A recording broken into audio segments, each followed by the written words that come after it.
14 वर्षर झील अमृता सामान्य कमेंट मरा घटना तार मृत्यु होइतिबा समस्ते कहउछंती हेले असल सत कौन से नहीं टेर पाउनी दशरथपुर पुलिस आउ ए मृत्यु रहस्य फिटाइबाकू चेष्टा करुतबा पुलिस को संदेह घेर पकाई गोटाए लाल रंगर कार।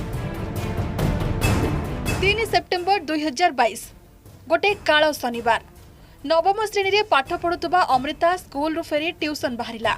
छोट साइकेल रे बाहरिला अमृता हेले ता पाद आउ लेउटिलानी घर को फेरिला तार मृतदेह।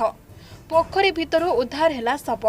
तुठरे पड़ितिला कला रंगर बैग हेले कौन पाई कौला झीटा को केही मारी फिंगिदेला से नहीं केही किछि कहनथिले।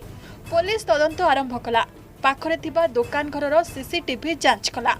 पचरा उचरा परे हत्या संदेह क्रमशः दृढ़ हेउछि।